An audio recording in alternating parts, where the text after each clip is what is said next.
నీరు ఇవ్వాలనేది ultimate goal ఏంటంటే జల్ జీవన్ మిషన్కి సంబంధించి నిరంతరం నీటి సరఫరా ఉండాలి ప్రతి ఒక్కరికి అనేది ఆకాంక్ష, ఆశయం. దాంట్లో కనీసం ముందస్తుగా కనీసం 55 లీటర్లు కనీసం ఇవ్వాలి అనేది ఆకాంక్షతోటి స్టార్ట్ అయింది. ఇప్పుడు ఈ అమృతధార ఈ వర్క్షాప్ని ఎందుకు అమృతధార అని పెట్టాము Jal Jeevan mission revamp program కింద అనుకుంటే, ఒకటి ఉన్న నీటి వనరులని బలోపేతం చేయటం, అలాగే maintenance of existing schemes, already ఉన్న వాటర్ స్కీమ్స్ అన్నిటినీ వాటి మెయింటెనెన్స్ ఎలా ఉన్నాయి ఏంటి అనేది, అలాగే వాటర్ కన్జర్వేషన్ కూడా ఎంత కీలకమో దీన్ని జల్ జీవన్ మిషన్లో లేదు, కానీ ఇది మనం తీసుకున్న తర్వాత కొత్త ప్రభుత్వం ఎన్డీఏ ప్రభుత్వం వచ్చిన తర్వాత మనం తీసుకునేవి వాటర్ కన్జర్వేషన్ కూడా చాలా కీలకమైంది.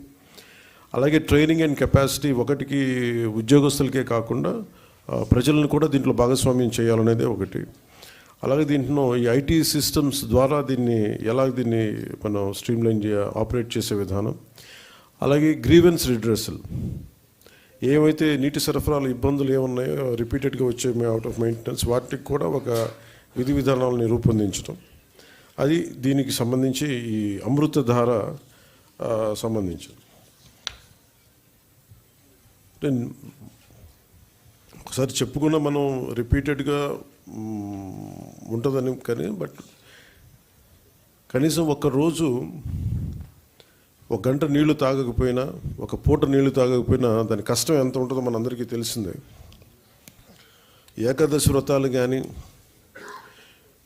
ఏదైనా సరే పొద్దున్నుంచి సాయంత్రం వరకు నీళ్లు తాగకుండా రకరకాల మనం ఈ రిలీజియస్ థింగ్ మనం ఈ పండుగల్లో అప్పుడు ప్రత్యేక పర్వదినాలు అప్పుడు చేసేవి, కానీ అప్పుడు కానీ మన నీటి విలువ తెలియదు. నీటి దొరకనప్పుడే మన నీటి విలువ తెలుస్తుంది.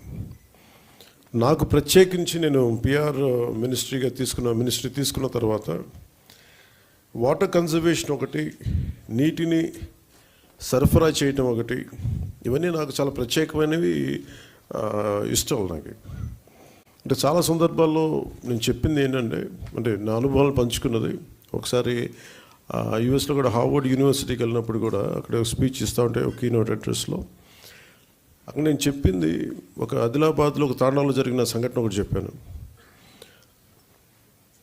చాలాసార్లు పొలిటికల్గా మేము వెళ్తున్నప్పుడు చాలా ఆకాశం అంత ప్రామిసులు చేస్తూ ఉంటాం, ఆకాశాన్ని తీసుకొచ్చి పందిరేస్తూ ఉంటాం, ఇవన్నీ చేస్తూ ఉంటాయి. కానీ ఇలాంటి సందర్భంలో 2008లో ఆదిలాబాద్లోని ఒక తాండాలో పాపం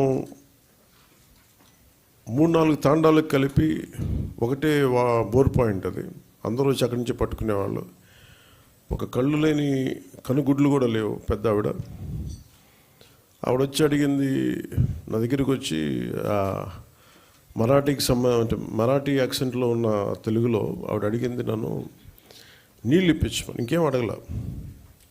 అంటే నీరు ఎంత కీలకమైందంటే, మనం ఒక భీష్మేకాదశి రోజున 24 గంటలు నీళ్లు తాగకపోతే ఎంత దారుణంగా ఉంటుందో నిజంగా కష్టం పాటించే వాళ్ళకి తెలుసు, వ్రతాలు పాటించే వాళ్ళకి, కానీ దొరకని వాళ్ళకి. సో ఇది అనేక మంది, చాలామంది నలిగి బాధలను అర్థం చేసుకుని దానికి ఒక పరిష్కార మార్గం, చాలామంది శ్రమ ఎప్పటికప్పుడు చేసుకుంటూ వచ్చారు. నేను రివ్యూ చేసిన తర్వాత పంచాయతీరాజ్ శాఖ రివ్యూస్లో జేజేఎంది చాలా కీలకంగా అనిపించింది.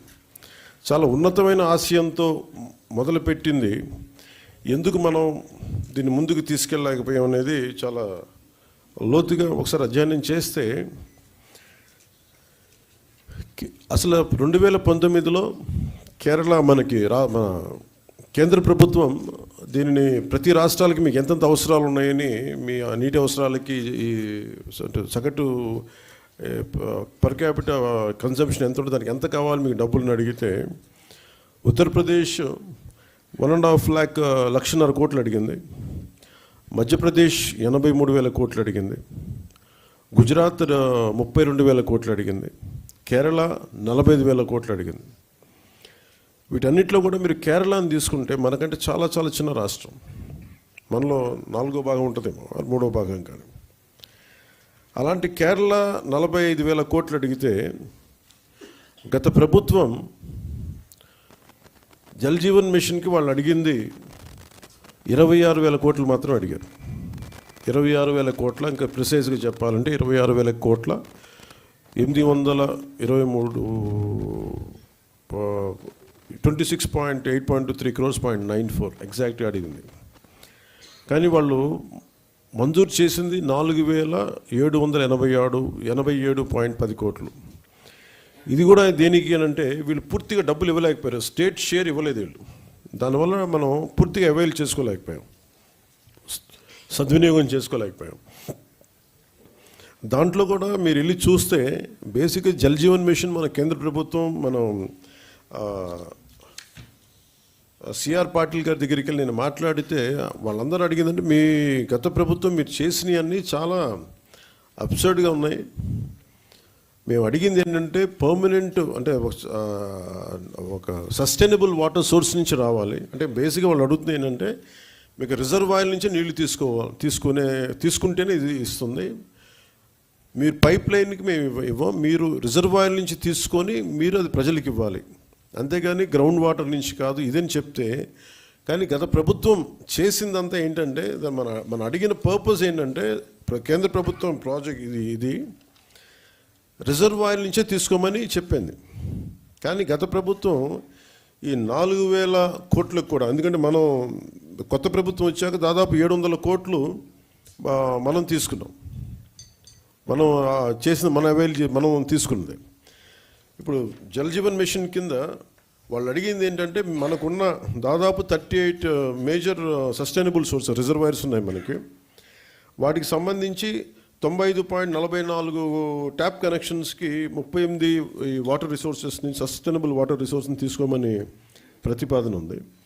కానీ గత ప్రభుత్వం ఏం చేసిందంటే 4,000 కోట్లు కూడా గ్రౌండ్ లెవెల్లో చూస్తే కంప్లీట్గా కేంద్ర ప్రభుత్వం నిబంధనలకు వ్యతిరేకంగా చేశారు.